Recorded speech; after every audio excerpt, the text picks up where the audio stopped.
అమ్మ చెప్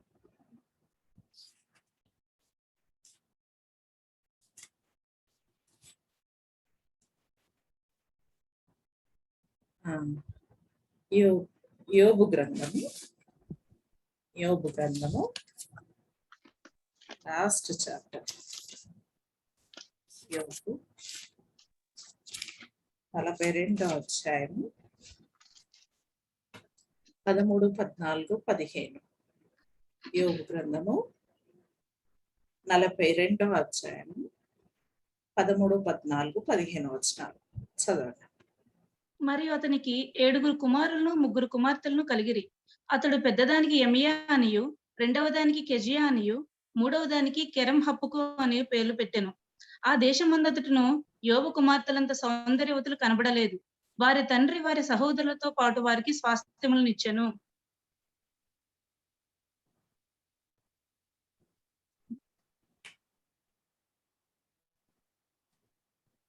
బ్రేక్ అయిపోయింది నీ వాయిస్.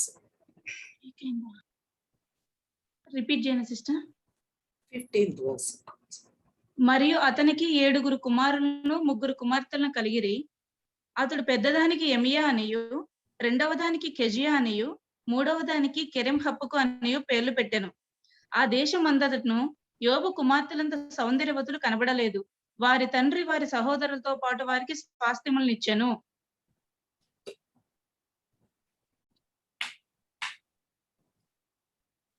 ప్రార్థన చేసుకున్నాం. అత్యంత కరుణాభరితుడు అయిన దేవా, ఈ సమయంలో మరొకసారి నీ పాదాలు ఎందుకు వస్తున్నాం. నీ వాక్యం చదివినాం నాయన తండ్రి. నీ వాక్యాన్ని ధ్యానించుటకు తండ్రి నీ కృపను విస్తరింపచేయండి.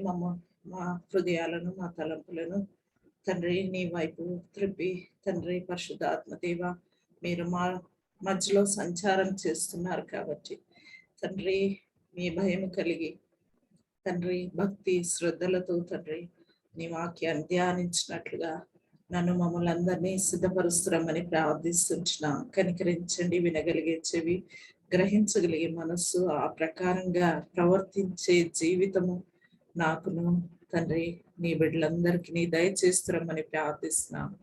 కనికరించండి నాయన తండ్రి. ఈ సమయాన్ని మాకు ఆశీర్వాదకరంగా చేయండి, మేలుకరంగా చేయండి. వాక్యం చదువుట్లోనూ ధ్యానించుట్లోనూ మీరు మాతో ఉండి నడిపించమని ప్రార్థిస్తున్నాం. ఇంకా అనేకులకు ఆశీర్వాదక కలుగునట్లుగా తండ్రి వాక్యము తండ్రి మాకు వినిపిస్తురమ్మని ప్రార్థిస్తున్నాం. సహాయం దయచేయండి నాయన తండ్రి. నీ అందు భయభక్తులు కలిగి తండ్రి నీ ద్వారా మేము ఆశీర్వదింపబడటానికి దీవింపబడటానికి నీ కృపను విస్తరింపచేయమని ప్రార్థిస్తున్నాం. బలహీన దాసరాలైన నన్ను తన నీసులో చాటును మరుగుపరచండి. వాక్య విడుదల అనుగ్రహిస్తురమ్మని నాతోనూ బిడ్డలందరితోనూ మాట్లాడండి తండ్రి. యేసయ్య నీ వాక్యము రెండంచులు కలిగిన ఖడ్గము, అది ఎటువంటి తండ్రి ఎముకలను మూలికలను సహితము అది ఛేదించే వాక్యం కనుక తండ్రి మా తలంపులను తండ్రి మీరు జ్ఞాపకం చేసుకొని నీకు ఇష్టమైన జీవితం మేము పొందినట్లుగా నీ వాక్యాన్ని మాకు అనుగ్రహిస్తామని ప్రార్థిస్తున్నాం. నీ వాక్యము జీవాన్ని మాకు అనుగ్రహించే వాక్యము, మమ్మల్ని బలపరిచే వాక్యం నాయన. స్త్రీలంగా అనేక బాధ్యతలు పనులు కలిగిన వారం తండ్రి యేసయ్య అయినప్పటికీ బలహీనమైన పరిస్థితులు ఉన్నప్పటికీ తండ్రి నీ వాక్యం యుద్ధకు వచ్చినాం నాయన. మీరు మమ్మల్ని అందరినీ బలపరచండి తండ్రి. మీ వాక్యంతో తండ్రి మమ్మల్ని భద్రపరుస్తూ ఇంతవరకు కాపాడుతూ వచ్చినందుకు నీకు వందనాలు. ఈ సమయము తండ్రి మాకెంతో నీ ఆశీర్వాదకరంగా దీవెనకరంగా చేయమని, ప్రతి డిస్టర్బెన్స్ నుంచి నన్ను మమ్మల్ని అందరినీ తప్పించమని, నిదానించి నిన్ను చూడగలిగినట్లుగా నీ కృపను విస్తరింప చేయమని యేసు నామములో స్తుతించి ప్రార్థించి అడిగి వేడుకుంటున్నాను తండ్రి. ఆమేన్. ఇక్కడ మనం చూస్తూ వచ్చినాము ముందు యోబు 42వ అధ్యాయము 13 నుండి 15 వచనాలు చదువుతూ వచ్చినాము. ఇక్కడ ముందు కూడా మనం ధ్యానిస్తూ వచ్చినాము.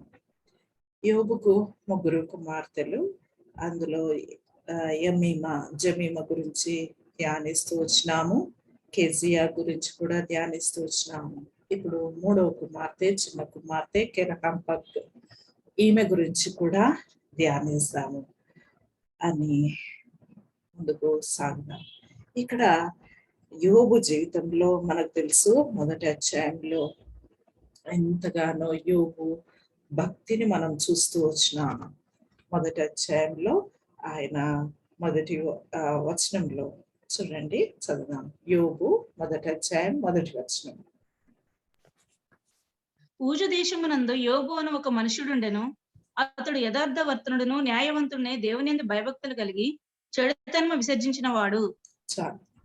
ఇంకా 5వ వచనం.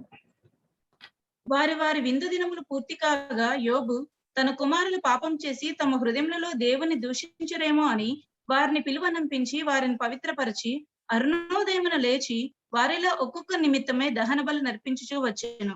యోబు నిత్యము అలాగున చేయుచుండెను. 10వ వచనం.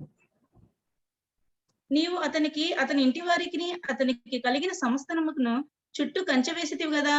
నీవు అతని చేతి పని దీవించుచుండుట చేత అతని ఆస్తి దేశంలో బహుగా విస్తరించి ఉన్నది. చాలు. ఇక్కడ మొదటి వచనంలో చూస్తా వచ్చినాము, యోబు గురించి దేవుడిస్తున్న సాక్ష్యం ఇది. యథార్థవర్తనుడు, న్యాయవంతుడు, దేవుని యందు భయభక్తులు కలిగిన వారు, అంతేకాకుండా చెడుతనము విసర్జించిన వాడు. చూడండి ఎంత చక్కటి క్వాలిటీస్ తనలో ఉన్నాయని దేవుడు ఎత్తి చూపిస్తా వస్తున్నాడు. అయితే అంతేకాకుండా ఆయన మంచి ఒక పని కార్యం చేస్తా ఉంటున్నాడు తన లైఫ్ లో. నిత్యము చేసే పని, ప్రతిరోజు చేసే పని. అరుణోదయంలో ఉదయకారమే లేసి అరుణోదయంలో ప్రార్థన చేస్తున్నాడంటే కథ కంటే ముందుగా సిద్ధపడుతూ వచ్చినాడు ఆయన. లేచి ఒక్కొక్కరి విషయమై ఏం చేస్తా ఉన్నాడు, వారి బలులు అర్పిస్తా వస్తుంటున్నాడు. అయితే మనం కూడా తల్లి తండ్రులము, మన పిల్లల విషయమై మనం కూడా బలి అర్పించే బిడలంగా ఉండాలి, ఒక్కొక్కరి నిమిత్తము. అయితే ఆ విధంగా ఆయన చేస్తూ వచ్చిన దానికి ప్రతిఫలం ఏముందంటే 10వ వచనంలో చూస్తా వచ్చినాం. సాతాను సాక్ష్యం ఇస్తా వస్తుంది ఈ వచనంలో. ఏంటి? అతనికిని, అతని ఇంటి వారికి, అతనికి కలిగిన సమస్తానికి. చూడండి 3 భాగాలు ఉంటున్నాయి. అతనికి, అతని ఇంటి వారికి, అతనికి కలిగిన సమస్తానికి కంచె వేస్తూ వచ్చినాడు. అది సాతాను దేవునికే సాక్ష్యం ఇస్తా వస్తుంది. ఏ విషయంలో? ఆయన చేసిన పని విషయంలో దేవుడు కంచె వేసినాడు అని చెప్తా వచ్చినాడు. మనం కూడా ప్రార్థన చేస్తా ఉంటే తప్పకుండా మన చుట్టూ, మన ఇంటి వారి చుట్టూ మనకు కలిగిన అంటే ఆస్తి, లేకపోతే స్థిరాస్తి కావచ్చు, చరాస్తి, ఏవైనా కానీ వాటిని సమస్తానికి కంచె వేసే దేవుడుగా ఉంటున్నాడు. అంతేకాకుండా ఇంకేం చేస్తా ఉన్నాడు? 4వ భాగం, అతని చేతి పనిని దీవిస్తా ఉంటున్నాడు. ఈ పని చేస్తున్నా అతడు చూడండి ఎంతగా ఆయన దీవెన విషయంలో 3వ వచనంలో ఉంది. ఏమని? గొర్రెలు, మేకలు, ఒంటెలు, ఎడ్లు, ఆడుగాడిదలు, పనివారు, ఆస్తి, ఇన్ని రాయబడి ఉన్నాయి. ఇంత ఆస్తుంది ఆయనకి. అప్పుడు మనకు కార్లు అని లెక్క పెడతా ఉన్నాం కదా, ఒకప్పుడు కార్లు, అప్పుడు పశువులు వాళ్ళకి అవి చాలా. అంటే ఇలాంటి ఆస్తి వాళ్ళు కలిగి ఉండేవాళ్ళు. అయితే ఇవన్నీ కలిగించా ఉన్నాడు. అయితే ఇలాంటి ఆస్తి, వాటిని ఆశీర్వాదము అట్లాగా చేతి పనిని దీవిస్తా ఉన్నాడు. ఆయన చేసిన పని ఏంటిదంటే ఉదయాన్నే లేచి ప్రార్థన చేయటం. ఈ అనుభవంలోకి మనం కూడా రావాలి. ఆ తర్వాత ఆయనకి ముగ్గురు కుమార్తెలు, 7 మంది కుమారులు. తర్వాత పరిస్థితి వచ్చింది, వాళ్ళందరూ చనిపోయినారు. తర్వాత 42వ అధ్యాయంలోకి వస్తే సేమ్ మళ్ళీ దేవుడు వాళ్ళకి 7 కుమారులు, 3 కుమార్తెలు. తిరిగి ఆయన శ్రమకాలం అంతా తీరిపోయిన తర్వాత వాళ్ళకు కలుగుతూ వచ్చింది. వాళ్ళ పిల్లలు పుడుతూ వచ్చినారు. వాళ్ళు ఎట్లాగంట ఆ దేశమందు సౌందర్య వదులు. ఇంకా అలాంటి వాళ్ళు ఇంకెవరూ లేరు. అంతేకాకుండా వారి తండ్రి వారి సహోదరులతో పాటు స్వాస్థ్యం ఇస్తూ వచ్చినాడు. ఎంత గొప్ప ఆధిక్యతను వాళ్ళు పొందుతూ వచ్చినారు. ప్రియులారా, భక్తిపరులైన తల్లిదండ్రులు ఉండటము ఎంత సంతోషమో చూడండి. ఎంత న్యాయవంతుడు అనేది కనబడతా వచ్చింది కదా. యోబు న్యాయవంతుడు అని మొదటి వచనంలో మనం చూస్తాం. మొదటి వచనంలో చూస్తున్నాం. ఇక్కడ చూస్తే 42వ అధ్యాయము 15వ వచనంలో చూస్తున్నాం. స్వాస్థ్యము సమానంగా పంచుతూ వచ్చినాడు. స్త్రీ అని లేదు, పురుషుడు అని భేదం లేదు. న్యూ టెస్టమెంట్లోకి వస్తే అందరికీ సమానంగా పరిశుద్ధాత్మ దేవుడు మనకి ఇస్తూ వస్తా ఉంటున్నాడు. వాక్యము, ప్రార్థన, అంతేకాకుండా ఆత్మీయ ఆశీర్వాదాలు అన్నీ కూడా దేవుడు మనకు కూడా సమానంగా ఇస్తా వస్తున్నాడు. ఎవరు ఎంత పని చేస్తే అంతగా ఆశీర్వదింపబడుతూ వస్తారు దేవుని పని విషయంలో. అయితే ఇక్కడ మనము కెరహంపకు గురించి మనం ఈరోజు తెలుసుకుందాం. కెరహంపకు అంటే మీనింగ్ ఏంటంటే కాటుక. మనం ముందు చూసాము ఏంటి, పెద్ద కుమార్తె పేరు ఎమీమా అంటే పౌరము, పవిత్రత అని నేర్చుకున్నాము. కెజియా అంటే పరిమళ వాసన అని మనం నేర్చుకుంటూ వచ్చినాము. ఇప్పుడు 3వ కుమార్తె కెరహంపక్, ఆమె మీనింగ్ ఏంటంటే కాటుక. కాటుక అనేది చాలా అంటే ఇప్పుడైతే ఎవరు పెట్టుకుంటున్నారో తెలియదు, కానీ ఒకప్పుడు చాలా కాటుక, కళ్ళు మంచిగా అంటే ఇంకా కొంచెం పెద్దగా చక్కగా కనపడాలంటే కాటుక పెట్టుకునేవాళ్ళు. అంతేకాకుండా చిన్న పిల్లలు పుట్టగానే వాళ్ళకు కూడా కాటుక సిద్ధపరిచి తయారు చేసేది వాళ్ళే. స్వంతగా కాటుకను తయారు చేసి పిల్లలకి మంచి ఇంకా కళ్ళు చాలా చక్కగా కనపడాలనేసి ఆ కళ్ళకు కాటుక వాడేవాళ్ళు. అయితే ఇంకా కళ్ళు ఇంకా అందంగా అంటే ఉండాలని, అందుకని ఒక మాట మనకు తెలుసు, సర్వేంద్రియానం నయనం ప్రధానం.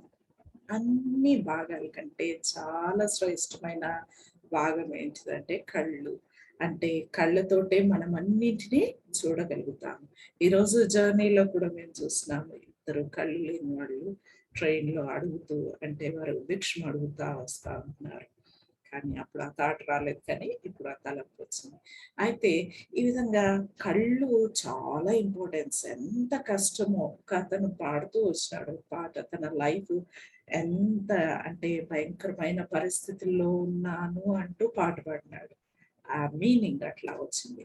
అంటే ఏమీ చూడలేని స్థితిలో, అనుభవించలేని స్థితిలో కళ్ళు అందుకనే చాలా ప్రాముఖ్యమైంది. అందుకే కళ్ళ విషయంలో కాటుకను పెట్టుకుంటూ ఎంతో చక్కగా పెద్దగా చేసుకోవాలని, కాటుక ద్వారా కళ్ళను ఎంతో అందంగా చేసుకోవాలని, ఆరోగ్యంగా ఉంచుకోవాలని, ఒక మెడిసిన్ గా కూడా వాడుకోవాలని అంటే కొన్ని సంవత్సరాల క్రితము ఆ విధంగా చేసేవాళ్ళు. ఇప్పటికీ కాటుక వాడతారు. అయితే బైబిల్లో కూడా రాయబడి ఉంది, చూద్దాం. రెవల్యూషన్, ప్రకటన గ్రంథము 3వ అధ్యాయం. ప్రకటన గ్రంథము 3వ అధ్యాయం.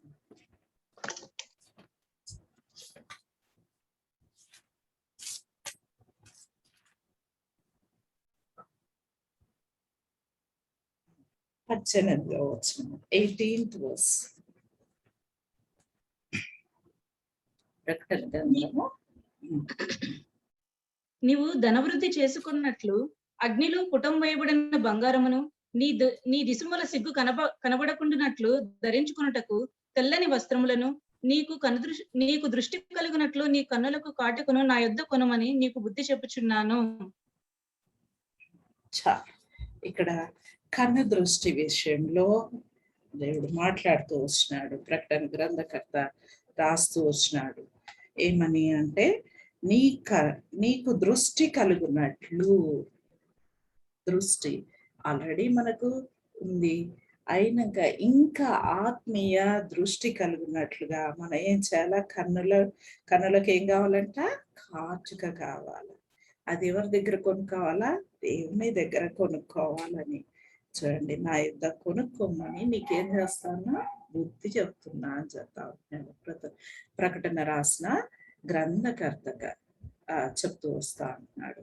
ప్రియులారా, పరిశుద్ధాత్మ దేవుడు రాయించినాడు.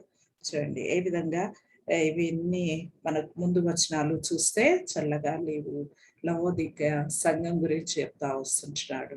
మనము ఏ విధంగా ఉన్నాము అన్ని మన అంటే ఇక్కడ 7 సంఘాల గురించి రాస్తూ వచ్చినారు. 7 సంఘాల బలహీనతలు మంచి కూడా మన జీవితాల్లో కూడా ఉంటాయి. అందుకనే దేవుడు రాయించి ఉంచినాడు. అయితే ఇక్కడ లవోదికయ సంఘంలో ఏ విధంగా ఉన్నారంట? చల్లగా లేరు, వెచ్చగా లేరు, నిలువెచ్చగా ఉన్నారు అని చెప్తా వచ్చినారు. అంతేకాకుండా మనం చదివిన 18వ వచనంలో ఏంటిది ప్రాముఖ్యమైనది? దృష్టి కలుగునట్లుగా. చూడండి, మన కన్ను దృష్టి, మన కన్నులు చక్కగా చూచేటట్లుగా అనేది. అందుకనే కళ్ళు చాలా ఇంపార్టెన్స్. అందుకనే లూకాసు వార్తలో ఒక మాట ఉంది. లూకాసు వార్త 11వ అధ్యాయం. లూకాసు వార్త 11వ అధ్యాయం.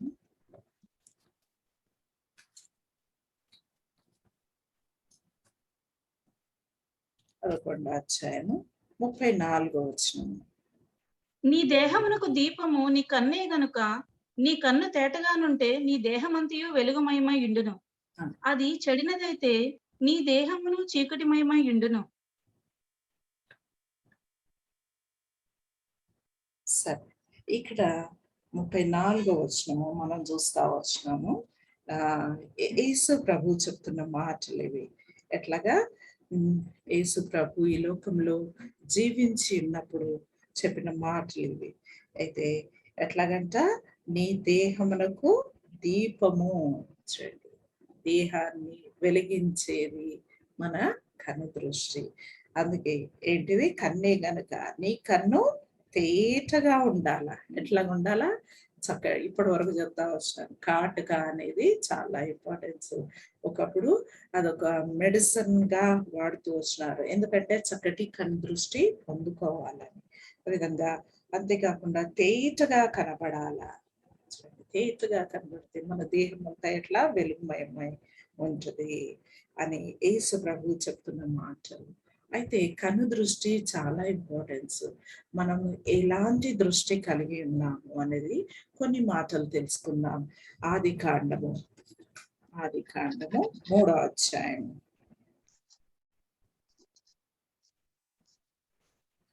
ఆదికాండము 3వ అధ్యాయము 6వ వచనం. ఎన్నో వచనం సిస్టర్?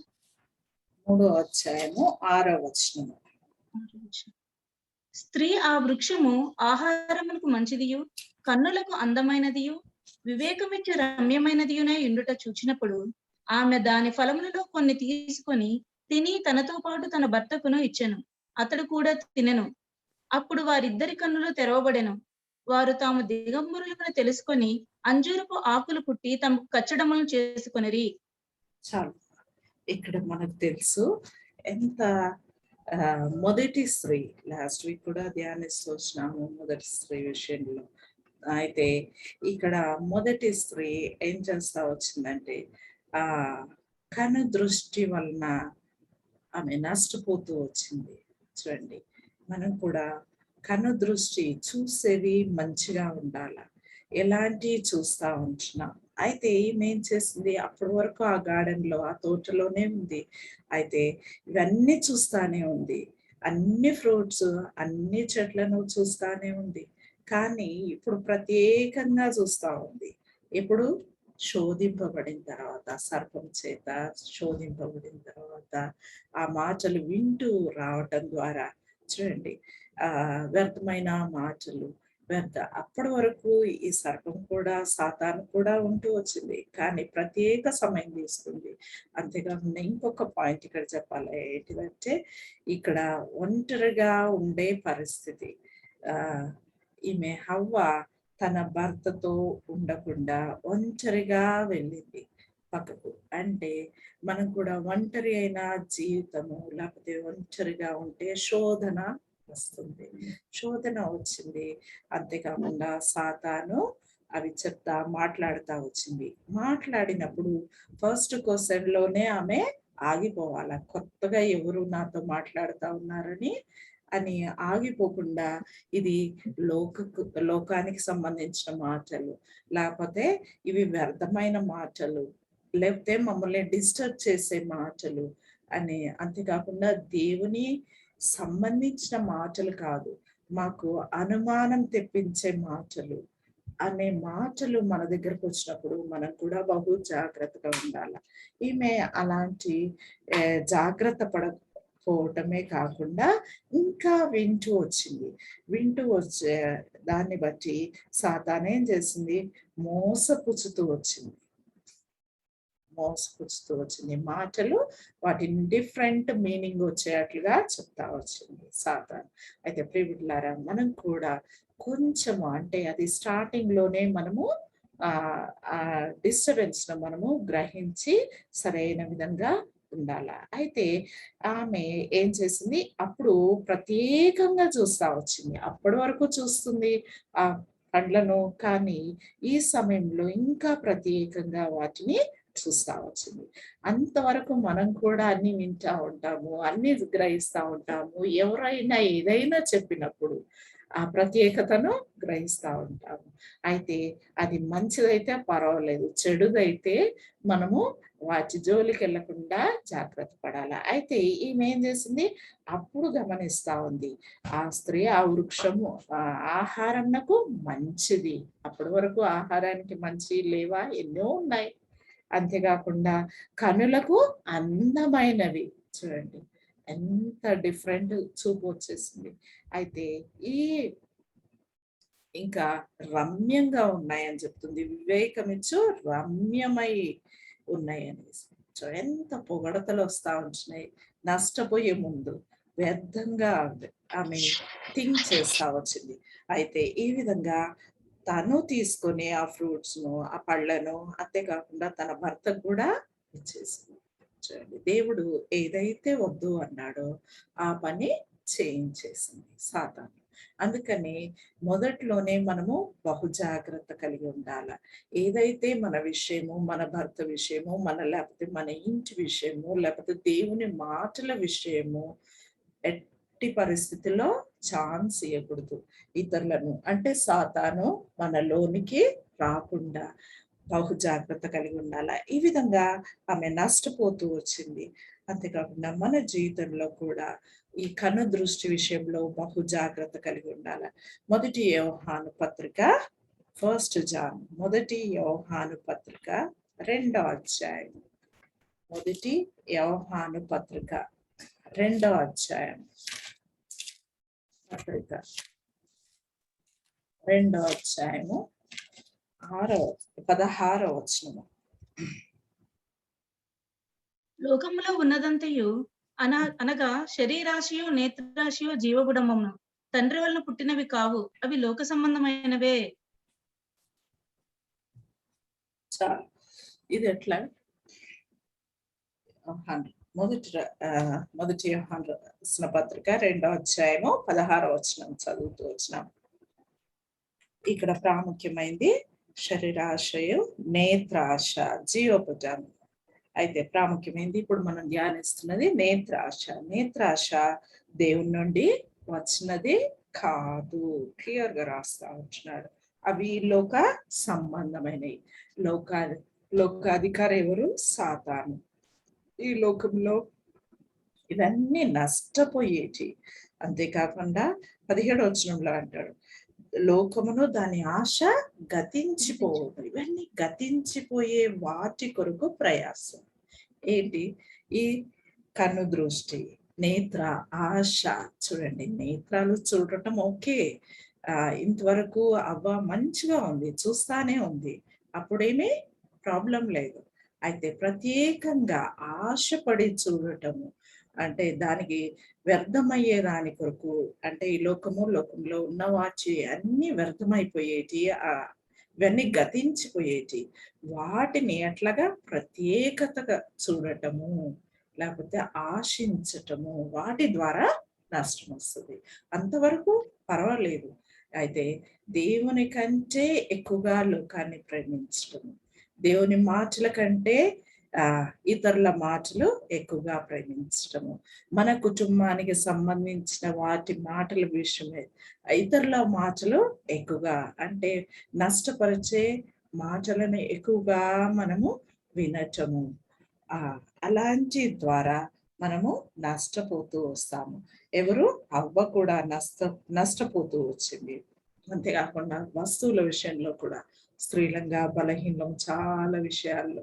అయితే వస్తువులు కూడా ఎవరింట్లో ఉన్నా అవి మా ఇంట్లో కూడా ఉండాలా. చూడండి ఎన్ని నష్టపోతూ వస్తా ఉంటారు స్త్రీలుగా. అయితే మన పరిస్థితి కానప్పుడు కూడా ప్రయాసపడి వాటిని తీసుకోవటానికి ప్రయత్నం చేస్తూ ఉంటారు. చూడండి ఎన్ని వ్యర్థంగా ఉంటాయి మన ఇంట్లో. ఎన్నో వస్తువులు అసలు ఒక్కొక్క వస్తువు అయితే సంవత్సరానికి కూడా వాడుకో, కానీ మన ఇంట్లో అవి మాత్రము ఉండిపోతాయి. చూడండి ఎంత అవి అవసరమా? అయితే వాటి కొరకు ఎంతో గొడవపడి నేత్రాశ ఇది. అయితే ఎంతో గొడవపడి అవి కావాలనుకోవటం. చూడండి ఎవరైనా వేరే వాళ్ళకి కొత్త వస్త్రాలే అనుకోండి, బట్టల విషయంలో కానీ, ఆర్నమెంట్స్ విషయంలో కానీ, ఇంకేదైనా కానీ వాళ్ళకుంది నాకు కూడా కావాలా అని చాలా ఆశించటం. అయితే ఇవన్నీ మనకు పరిస్థితి లేకపోయినా వాటి విషయము ఎక్కువగా ఆశించటము, దాని ద్వారా మనకు కూడా ఎంతో నష్టము వస్తా ఉంటుంది. అంతేకాకుండా ఇంకా ఆదికాండము ఇంకొకరు నష్టపోయే విషయంలో చూద్దాం. ఆదికాండము 13వ అధ్యాయం, 13th చాప్టర్. ఆదికాండము 13వ అధ్యాయం.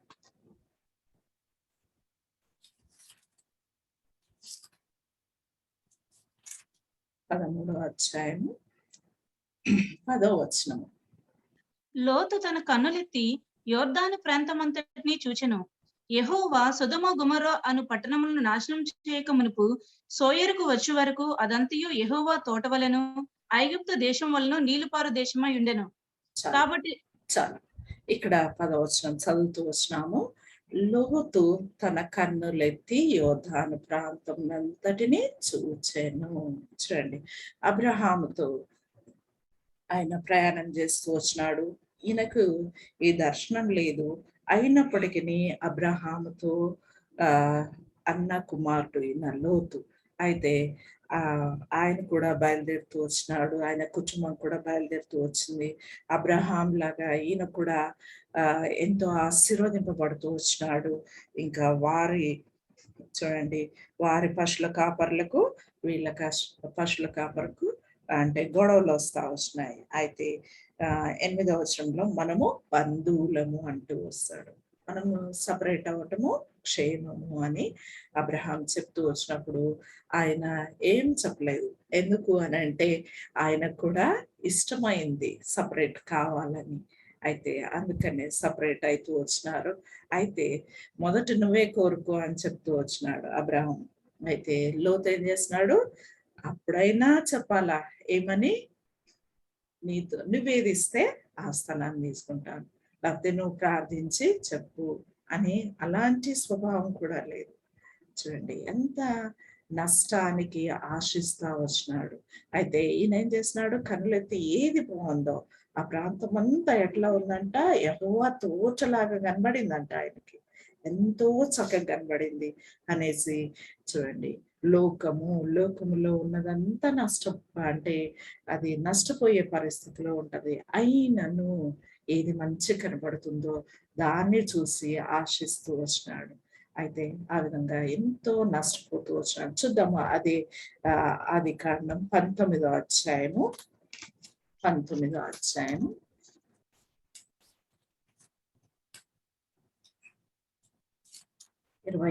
వచనం. అయితే లోతు భార్య అతని వెనుక నుండి తిరిగి చూచి ఉక్కు స్తంభమాయెను. చాలు ఇక్కడ లోతు ఏ విధంగా చేస్తా వచ్చినాడో లోతు భార్య కూడా అదే అనుసరిస్తా వచ్చింది. చూడండి ప్రియులారా, ఎంత భయంకరం. వెనక్కి తిరిగి చూడొద్దు. అయితే దేవుడు హెచ్చరిస్తా వచ్చినాడు, త్వరపడి రండి అంటే బయటికి రాలేదు. అంతేకాకుండా నాశనం చేస్తా అని చెప్పినాడు. ఆ స్థలాన్ని అగ్ని గంధకాలు కురుస్తా ఉన్నాయి. అయితే బలవంతంగా దూతలు తీసుకొని వచ్చినప్పటికీ కూడా వాళ్ళు ఎంత చక్కగా సేవ్ చేసినారు. అయినా వినకుండా ఏమేం చేస్తా వచ్చింది, వెనక్కి తిరిగి చూస్తా వచ్చింది. ఎంత నష్టపోతా వచ్చింది చూడండి. లోకం వైపు, లోకంలో ఉన్న వాటి వైపు చూస్తా వచ్చింది. చూడకూడదు అన్నది చేస్తా వచ్చినారు. అయితే లోతు ఆ విధంగా చేస్తూ వచ్చినాడు. ఆయన చక్కగా ఇదంతా బాగుంది అనేసి అనుకుంటా వచ్చినాడు. అయితే దాంట్లో తను నష్టపోతూ వచ్చాడు, తన భార్య కూడా అదే. చూడండి, వెనక్కి తిరిగి చూడకూడదు అని అంటే తిరిగి చూస్తా వచ్చినాడు. అక్కడ కూడా ఆమె ఏమైపోయింది, ఉప్పు స్తంభం అయిపోయింది. ఎంత నష్టం చూడండి లైఫ్ లో. అయితే మనకు కూడా ఆజ్ఞను దాన్ని అంటే తక్కువగా అంచనా చేయకూడదు. ఆజ్ఞ ఉన్నప్పుడు దానికి తప్పకుండా శిక్ష కూడా ఉంటది అనేది జ్ఞాపకం పెట్టుకోవాలి. దేవుడు ఎంత ప్రేమమయుడో అంత న్యాయవంతుడని మనం జ్ఞాపకం చేసుకోవాలి. అయితే అయ్యో, అంతదానికేనా అంతదానికేనా పుస్తకం అయిపోవాలా అనేసి మనకు ఆలోచన రావచ్చు. కానీ దేవుడు న్యాయవంతుడు. ఇంత కఠినమైనది కాదు దేవుడు ఇచ్చిన ఆజ్ఞ. వెనక్కి చూడకూడదు, అక్కడ చూస్తే నష్టపోతావు అన్న దానికి ఎంత ఈజీ దాన్ని ఆమె వినలేకపోయింది. చూడండి, వెనక్కి తిరిగి చూసి నష్టపోతూ వచ్చింది. అంతేకాకుండా ఇంకా భవిష్యత్తులో తన పిల్లలకు కూడా ఎంతో నష్టాన్ని అంటే తను లేకపోవటము ఎంతో నష్టము ఆ కుటుంబానికి వస్తా వచ్చింది. అంతేకాకుండా జనాంగాలకు కూడా నష్టం వస్తా వచ్చింది. ప్రియులారా, మనము చేసిన తప్పు లేకపోతే మన పిల్లలకి అంటే ఏమీ కాదు అని అనుకోవటం కాదు, భవిష్యత్తులో కూడా వాళ్ళు కూడా నష్టపోతూ వస్తారు మనం చేసిన మిస్టేక్ ద్వారా. అయితే ఇంకా కొంచెం ముందుకెళ్దాం. మొదటి సమయాలు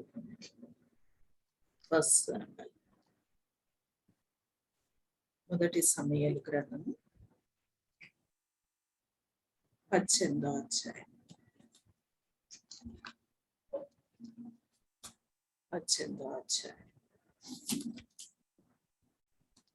5వ వచనం. దావీదు సౌలు తన్ను పంపిన చోటకెళ్ళను పోయి సుబుద్ధి కలిగి పని చేసుకుని వచ్చిన గనుక సౌలు యోధుల మీద అతన్ని నియమించును. జనులందరి దృష్టికిని సౌలు సేవకుల దృష్టికిని దావీదు అనుకూలుడై ఉండెను. ఇంకా 7, 9వ వచనం కూడా చదివేసాను. ఆ స్త్రీలు గాన ప్రతిగానంలో చేయుచు వాయించుచు సౌలు 1000 కొలదియు దావీదు 10,000 కొలదియు శత్రువులను హతం చేసిరని. ఆ మాటలు సౌలునకు ఇంపుగా నుండనందున అతడు బహుకోపము తెచ్చుకొని, వారు దావీదునకు 10,000 కొలదనియు నాకు 1000 కొలదనియు స్తుతులు పాడిరే, రాజ్యము తప్ప మరి ఏమి అతడు తీసుకొనగలడు అనుకొనెను. కాబట్టి నాటి నుండి సౌలు దావీదు మీద విషపు చూపు నిలిపెను.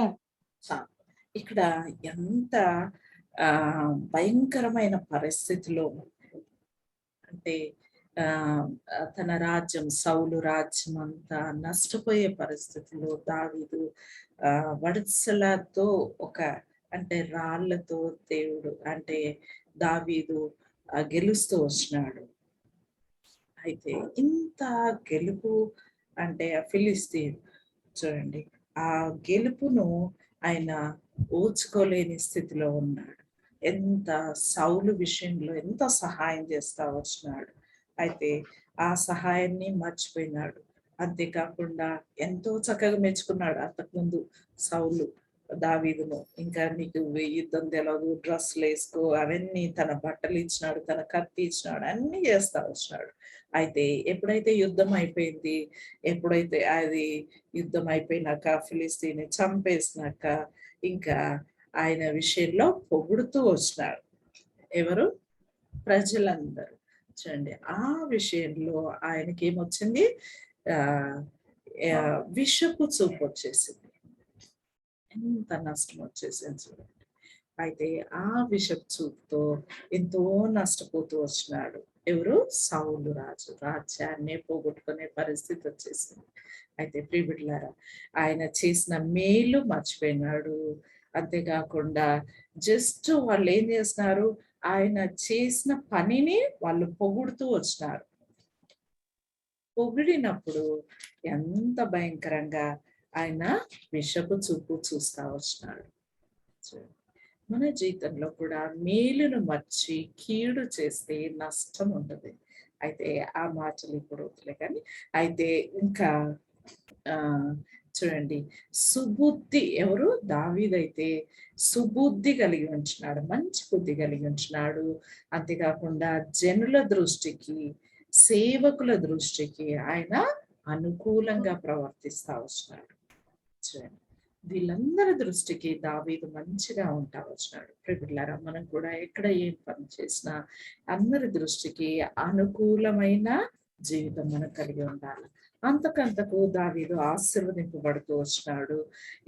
ఇక్కడ ఈయన మాత్రము నష్టపోతూ వచ్చినాడు. జస్ట్ ఏంటిదంటే ఆయన దృష్టి సరిగా లేదు. చూడండి, మనం చూస్తా వచ్చినాము ఇంతవరకు కూడా ఎవరే హవ్వ విషయంలో నష్టపోతూ వచ్చింది. అంతేకాకుండా ఇంకా ఎవరు? లోతు. లోతు భార్య, వాళ్ళు కూడా సరి అయిన దృష్టి లేకపోయేసరికి వాళ్ళు నష్టపోతూ వచ్చినారు.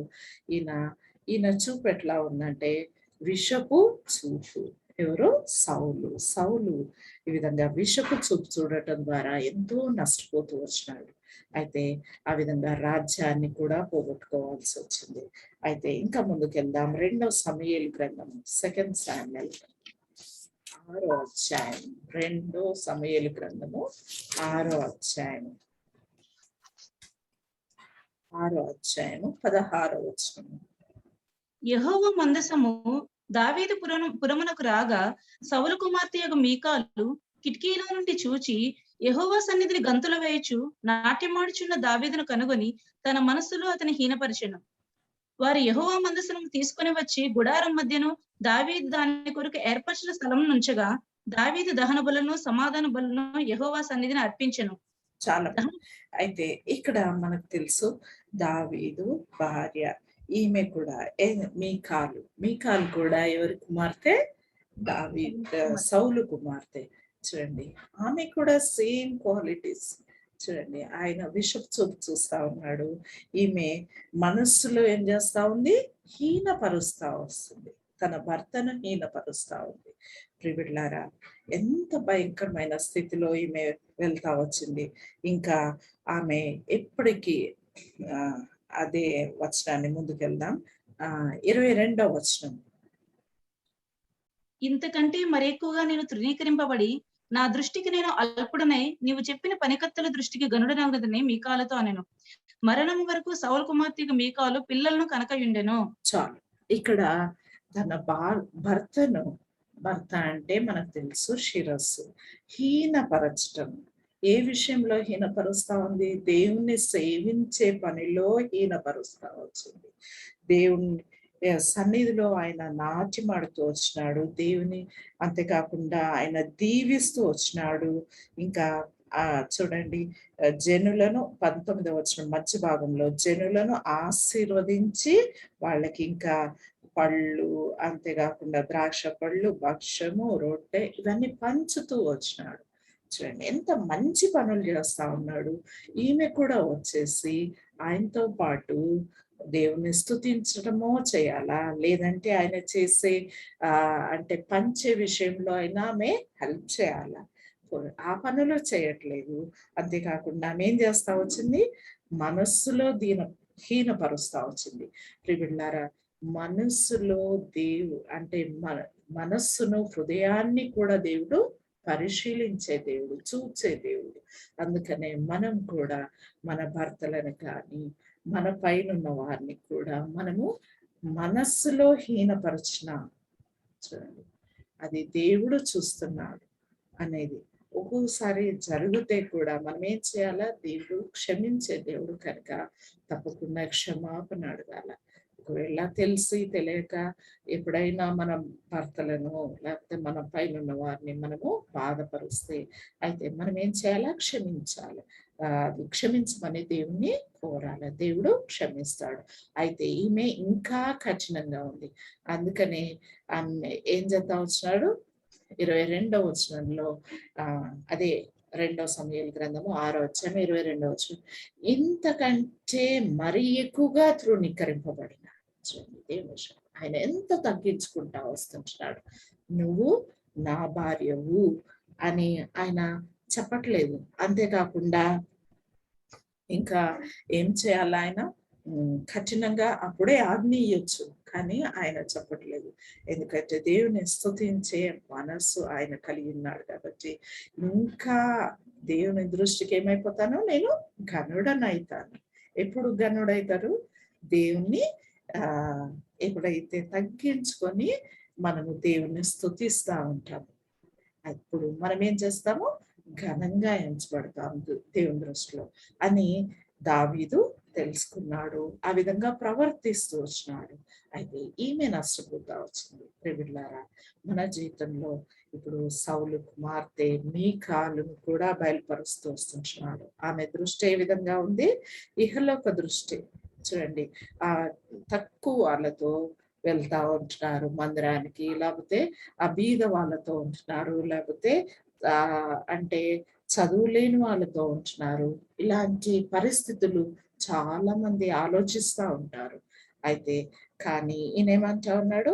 అంతకంటే అల్పులైన వారితో కూడా నేను అంతకంటే తృణీకరింపబడటము నాకు దేవుని దృష్టిలో నేను ఘనుడనైతాను అని ఆయన తెలుసుకున్నాడు. ప్రియులారా, మనం కూడా అంతే. ఈ లోకంలో ఎవరు ఏమనుకున్నా దేవుణ్ణి ఆరాధించడం, స్తుతించడం, ప్రార్థించడము, దేవుణ్ణి ఘనపరచడము మనము తక్కువగా అంచనా వేసుకోకూడదు. అంతేకాకుండా దాని ద్వారా మనం ఎంతగానో ఆశీర్వదింపబడతాం. అంతేకాకుండా దావీదుకి మన దేవుడు వాగ్దానం, నీ కుమారులు అంటే సింహాసనము ఎప్పటికీ ఉంటుంది అని ఆయనకు ఆశీర్వాదం కలుగుతూ వచ్చింది. ఎందుకంటే దావీదు ఆ విధంగా దేవుణ్ణి ఆరాధిస్తూ, స్తుతిస్తూ, ప్రార్థిస్తూ వస్తుంటున్నాడు కాబట్టి.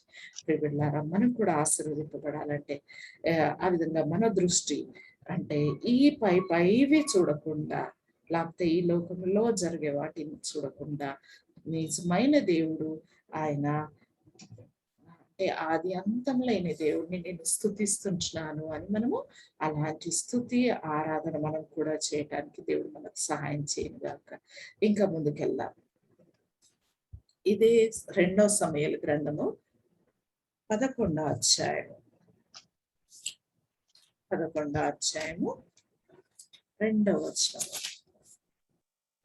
ఒకానొక దినమున ప్రొద్దుగుంకు వేళ దావీదు పడక మీద నుండి లేచి రాజనగరి మిద్దె మీద నడుచుచు పైనుండి చూచుచుండగా స్నానము చేయుచు ఒక స్త్రీ కనబడెను. ఆమె బహు సౌందర్యవతి అయుండుట చూచి దావీదు దాని సమాచారం తెలుసుకొనుటకే ఒక దూతను పంపెను. అతడు వచ్చి ఆమె ఏలీయాము కుమార్తెకు హిత్తీయుడకు ఊరియాకు భార్య అయిన బత్షెబా అని తెలియజేయబడగా దావీదు ఇక్కడ 2వ వచనం. అయితే ఇక్కడ 11వ అధ్యాయం 1వ వచనంలో వసంత కాలంలో యుద్ధాలకు వెళ్ళాలి రాజులు. కానీ ఈయన ఏం చేస్తా ఉన్నాడు? యుద్ధం చేయకుండా ఆయన చక్కగా పడుకుంటూ వచ్చినాడు. అయితే ఈయన చూపు ఎటు? చూడండి, ప్రొద్దుగుంకు వేళ ఆయన ఏం చేసినాడు? పడక మీద నుండి లేచి దావీదు ప్రొద్దుగుంకే వేళ, ఈవినింగ్ టైంలో పడుకోవటం. చూడండి ఎంత భయంకరం. అయితే అనారోగ్యం కూడా వస్తుంది. అంతేకాకుండా ఆయన పండుకునే సమయం అది కాదు. అయితే ఆ సమయంలో పడుకున్నాడు. అయిన తర్వాత ఆయన సాయంకాలం ప్రొద్దుగుంకే వేళలో ఆయన ఏం చేస్తా ఉన్నాడు? పడక మీద నుండి లేచి మిద్దె మీదకి వెళ్తా ఉన్నాడు. ఆయన అక్కడ ఒక స్త్రీని చూస్తా ఉంటున్నాడు. ఇదంతా మనం అంత డీప్ గా వెళ్ళము. అయితే అక్కడ ఒక దావీదు చూపు, ఆయన ఇతరుల భార్య. చూడండి, తప్పు చేస్తాయి, దాన్ని ఏం చేయాలా? సరి చేసుకోవటానికైనా ఉండాలి. అంతేకాకుండా ఇతరులను అంటే దేవుని ఆజ్ఞ ఉంటుంది. ఆజ్ఞను కూడా ఆయన మీరుతూ వచ్చినాడు ఈ విషయంలో. అయితే ఇంకా 14వ వచనం, 15వ వచనం, అదే 11వ అధ్యాయం చదవండి. ఉదయమున దావీదు యుద్ధము మోపుగా జరుగుచున్న చోట ఊరియాను ముందు పెట్టి అతడు కొట్టబడి హతమగనట్లు నీవు అతని ఎదురు నుండి వెళ్ళిపోమ్మని యోవాబునకు ఉత్తరము వ్రాయించి ఊరియా చేత పంపించెను. చాలమ్మా. ఇక్కడ మనకు తెలుసు. అయితే బాగా ఆయన హత్య కూడా చేస్తా వచ్చినాడు. ఈమె విషయంలో తప్పు చేసి హత్య కూడా, ఇతరుల భార్యను కూడా ఆశించకూడదు అనే దేవుని వాగ్దానాన్ని ఆయన మరచిపోతూ వస్తా ఉంటున్నాడు.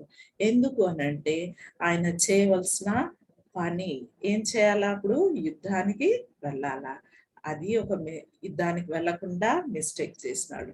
ప్రొద్దుకొంకే వేళ అంటే పడుకునే సమయంలో ఆయన పడుకోకుండా, అంతేకాకుండా పైకి వెళ్ళటం, ఇవన్నీ మిస్టేక్స్ చేస్తా వచ్చినాడు. చూడండి, ఒకదాని బట్టి చూడండి ఒకటి జరిగిపోతా ఉంది. అయితే అక్కడైనా ఆగిపోవాలా? అయిన తర్వాత ఆమెను పిలిపించుకున్నాడు, తప్పు చేసినాడు. అంతేకాకుండా ఆమె భర్తను కూడా చంపిస్తూ వచ్చినాడు. ఎంత మిస్టేక్ లోకి సాతాను మనల్ని చూపు ద్వారా నష్టపరుస్తూ వచ్చింది.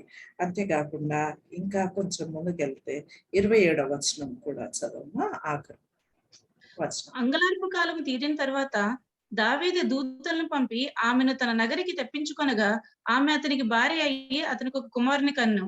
అయితే దావీదు చేసినది యెహోవా దృష్టికి దుష్కార్యముగా ఉండెను. చూడండి, ఈయన రాజు కాబట్టి నేను ఏదైనా చేయొచ్చు. మనం కూడా అనుకుంటారు, ఈ లోకస్తులు కూడా అనుకుంటారు, నేను భర్తను కాబట్టి నేను ఏదైనా చేయొచ్చు, నేను భార్యను కాబట్టి నా ఇంట్లో నేను ఏదైనా చేయొచ్చు. చూడండి, రూల్ కు వ్యతిరేకంగా ఉండకూడదు. అందుకనే అది దేవునికి ఇష్టమైన కార్యం కాదు, దేవునికి ఇష్టము కాలేదు. అయితే దాని ద్వారా ఎంతో నష్టపోతూ వచ్చినాడు దావీదు కూడా. తన జీవితంలో అన్ని మంచి కార్యాలు చేస్తా వచ్చినాడు. కానీ ఈ సమయంలో ఈ మిస్టేక్ తను చేస్తూ వచ్చినాడు. అంతేకాకుండా ఇంకా కొంచెం ముందుకెళ్తే 12వ అధ్యాయము, 12వ అధ్యాయం ఇక్కడ 9 నుంచి 15 వచనాలు మనకు అవసరం. కానీ కొంచెము 9వ వచనం చదవండి. నీవు యెహోవా మాటను తృణీకరించి ఆయన దృష్టికి చెడుతనం చేసితివేమి? హిత్తీయుడగు ఉరియాను కత్తి చేత చంపించి అతని భార్య నీకు భార్యయగునట్లుగా నీవు పట్టుకొని ఉన్నావు. చాలు, అమ్మోనీయుల చేత 10వ వచనం చదువు. నీవు నన్ను లక్ష్యము చేయక హిత్తీయుడగు ఉరియా భార్యను నీకు భార్యయగునట్లు తీసుకొన్నందున నీ ఇంటి వారికి సదాకాలం యుద్ధం కలుగును. నా మాట ఆలకించుము. యెహోవా నాకు నేను సెలవిచ్చినదేమనగా నీ ఇంటి వారి మూలముననే నేను నీకు అపాయమును పుట్టింతును. నీవు చూచుచుండగా నేను నీ భార్యలను తీసి నీ చేరు వారికి అప్పగించెదను. పగటియందు వాడు వారితో శయనించును. చాలు, నీవు ఈ కార్యం చాలు. ఇంకా ఇవన్నీ మనకు తెలుసు. నాతాను ప్రవక్తను దేవుడు పంపిస్తూ వచ్చినాడు. అయితే ఎంతో భయంకరంగా ఇవన్నీ ఆజ్ఞయిస్తాడు. నువ్వు చేసిన తప్పుకు ఇవన్నీ జరుగుతాయి అని చెప్తా వచ్చినాడు.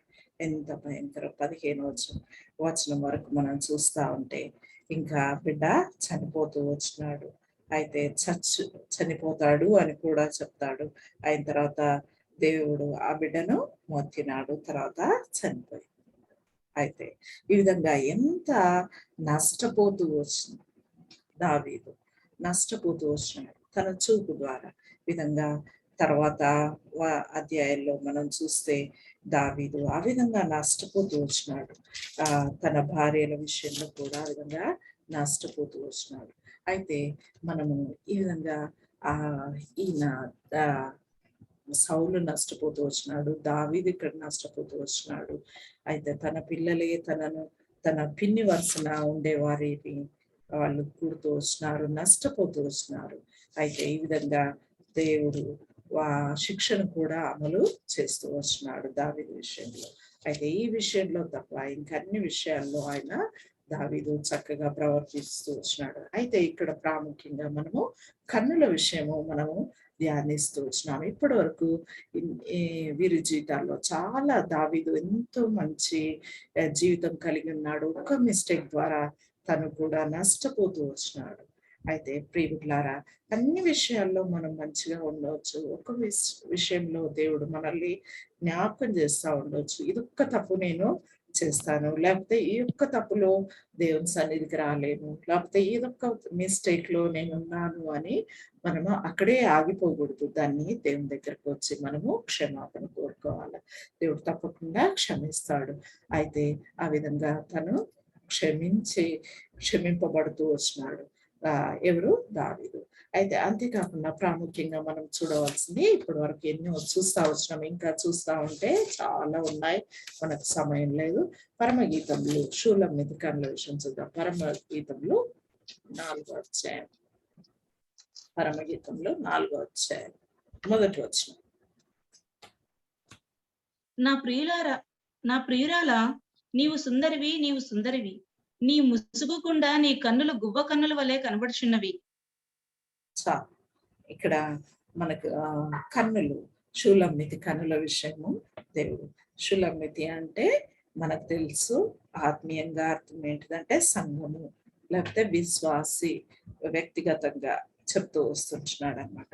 అయితే దేవుడు యేసు ప్రభు ఇక్కడ ప్రియుడు అంటే మనం జ్ఞాపకం పెట్టుకోవాలి. అయితే ఇక్కడ ముసుగు గుండా ఎట్లా కనబడుతున్నాయంటే కన్నులు గువ్వల కన్నుల వల్లే. గువ్వల విషయం మనము చాలా ధ్యానిస్తూ వచ్చినాం ముందు కూడా.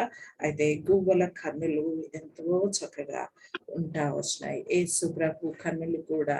అంతేకాకుండా పేతురు ఇంటికి వెళ్ళినప్పుడు యేసు ప్రభు కూడా చూచే కన్నులు ఉంటా ఉన్నాయి. అందుకనే ఏం చూస్తా వచ్చినాడు? పేతురు అత్త జ్వరంతో పడుకున్నది చూస్తూ వచ్చినాడు. అయితే ఈ విధంగా దేవుడు చూచే కన్నులు కలిగి ఉన్నాడు. మనం కూడా పరిస్థితులు ఏ బలహీనతలో ఉన్నారు, ఎవరింటికన్నా వెళ్తే చాలా చూస్తూ ఉంటాం. నేను కూడా బాగా చూస్తాను. అన్ని ఇండ్లు ఏ విధంగా ఉన్నాయి, ఏ విధంగా సర్ది ఉన్నారు, ఏ విధంగా పరిస్థితులు ఉన్నాయన్నీ గమనిస్తూ ఉంటారు మనకు కూడా. అయితే చాలా మటుకు బలహీనతలు, ఏ బలహీనత వాళ్ళు కలిగి ఉన్నారు, అయితే అవి చూసే పరిస్థితి. గువ్వ కన్నులు ఆ విధంగా ఉంటాయి. యేసు ప్రభుకు పోలుస్తూ వచ్చినారు చాలా విషయాల్లో. అయితే యేసు ప్రభు మనము ధ్యానిస్తూ వచ్చినాము. ఏ విధంగా గువ్వ లేకపోతే పావురము. యేసు ప్రభు బాప్టిజం తీసుకోగానే పావురము పరిశుద్ధాత్మ పావురం వలె ఆయన మీదకి వస్తా వచ్చింది. అంతేకాకుండా ఇదే పరమగీతంలో రాయబడుతూ వచ్చింది. 2వ అధ్యాయం 13వ వచనంలో కూడా చూడండి. బండ సందుల్లో, అక్కడ నుండి చదవండి. బండ సందులలో ఎగురు నా పౌరమా, పేటు బీటలను ఆశ్రయించు నా పౌరమా, నీ స్వరము మధురము, నీ ముఖము మనోహరము, నీ ముఖము నాకు కనబడనిమ్ము, నీ స్వరము నాకు వినబడనిమ్ము. చాలు. ఇక్కడ బండ సందుల్లో ఎగురే పావురమా అంటూ వచ్చినాడు. అయితే మనం ఈ విషయంలో ధ్యానిస్తూ వచ్చినప్పుడు గువ్వ కనులు, వాటి ముఖము, వీటి విషయంలో ధ్యానిస్తూ వచ్చినప్పుడు మనము ఆది కాండంలో కూడా వెళ్ళినాము. అక్కడ ఓడ విషయంలో నోవహు టైంలో ఏ విధంగా పావురాన్ని పంపిస్తే అది కాలు నిలపటానికి కూడా దానికి స్థలము దొరకలేదు, తిరిగి వచ్చేసింది. మళ్ళీ కొన్ని 8 days ఆగి మళ్ళీ పంపించినప్పుడు ఒలీవ కొమ్మ చిన్న అది తీసుకొని మళ్ళీ వస్తుంది. ఆ విధంగా చూడండి ఏ విధంగా చేస్తా వచ్చిందో. పువ్వ అంటే పావురము ఎట్లాగంట దానికి చెడు స్థలంలో ఉండటానికి ఇష్టపడదు. అంతేకాకుండా బలహీనతల్లో ఉన్న వారిని చూసే కన్నులుగా ఉంటా ఉన్నాయి. ప్రియబిడ్డలారా, మనం కూడా చక్కటి వాటిని చూసే వారంగా ఉండాలి. అంతేకాకుండా మనం ధ్యానిస్తూ వచ్చాం లాస్ట్ వీక్ కూడా. ఎవరు? ఆదాము అవ్వ ఎక్కడ? చెట్ల చాటున దాగి ఉన్నారు. అంతేకాకుండా జక్కయ్య ఏం చేసినాడు? మేడి చెట్టు ఎక్కుతూ వచ్చినాడు. అంతేకాకుండా ఎటు ఉన్న దేవుడు మనల్ని చూసే దేవుడు. మనం అనుకోవచ్చు, ఆదామవ్వలు అనుకోవచ్చు ఏమని, మేము చెట్ల చాటున దాగిన్నాం, దేవుడు మమ్మల్ని చూడలేడులే. అయితే దేవుడు ఎక్కడున్నా చూసే దేవుడుగా ఉంటున్నాడు.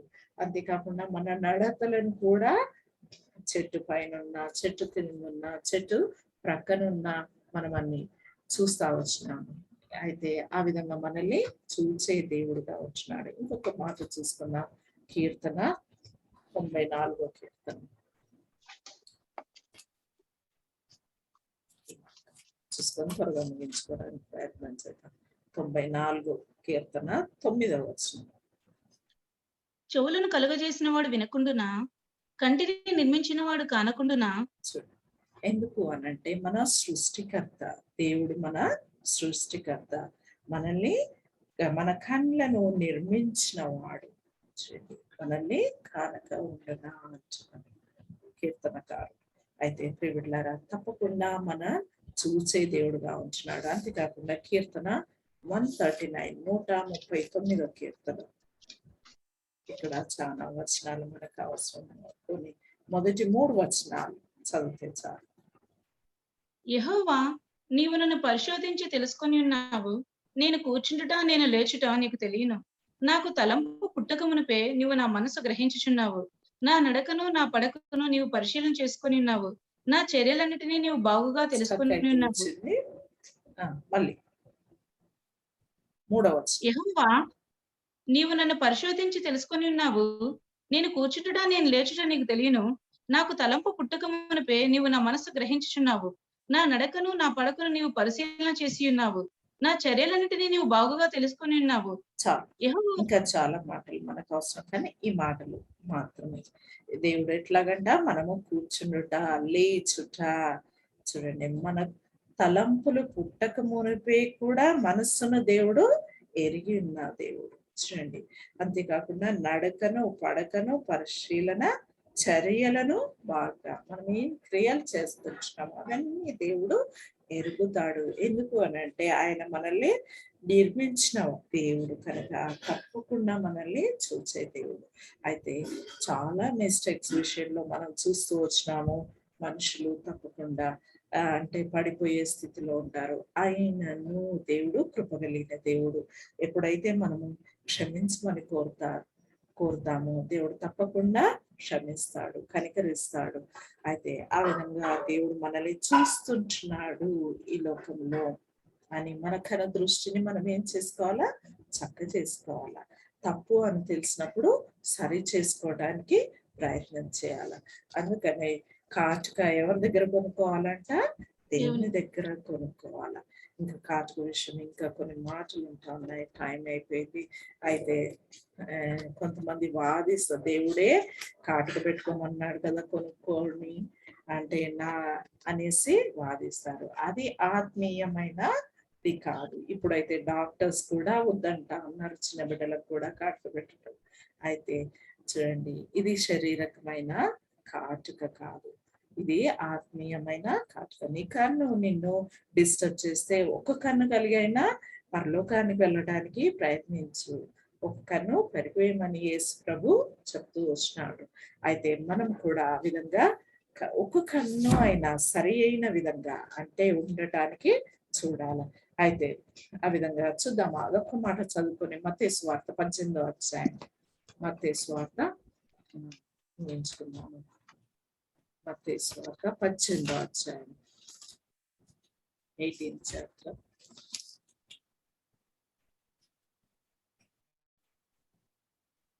తొమ్మిదవ వచనం.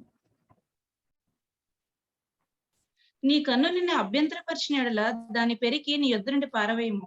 2 కన్నులు కలిగి అగ్నిగల నరకంలో పడవేయబడుట కంటే ఒక కన్ను కలిగి జీవంలో ప్రవేశించుట నీకు మేలు. చాలు, ఇది యేసయ్య చెప్పిన మాటలు. ఎంతో శ్రేష్టమైన మాటలు పరలోకం విషయం ఎత్తి చెప్తూ చిన్న బిడ్డల విషయంలో చెప్తూ వస్తుంటున్నాడు. ఆ విధంగా తగ్గించుకొని జీవించే విషయంలో 2 కన్నులు కలిగి చూడండి, నరకానికి వెళ్ళే కంటే ఒక కన్ను కలిగి పరలోకానికి వెళ్ళటము ఎంతో చాలా మేలు అని చెప్తా వస్తుంటున్నాడు యేసయ్య. అయితే ప్రియులారా, మన చూపు ఈ లోకం విషయంలో అది మేలు కలుగుతుంది అని అనుకునే విషయాల్లో ఎంతో నష్టపోతూ వచ్చినారు. అనేకుల విషయం మనం ధ్యానిస్తూ వచ్చినాం. అయితే మన జీవితంలో కూడా ఈ విధంగా శోధనలు వచ్చినప్పుడు వాటిని అంటే కొద్ది దూరంలో ఇంకా ముందుకెళ్లకుండా కానీ కొంచెం దూరంలోనే దాన్ని స్టాప్ చేసి దేవుని క్షమాపణ అడుగుతూ వచ్చి ఆశీర్వదింపబట్టకు దేవుడు మనకు సహాయం చేయను గాక. ప్రార్థన చేసుకుందాం.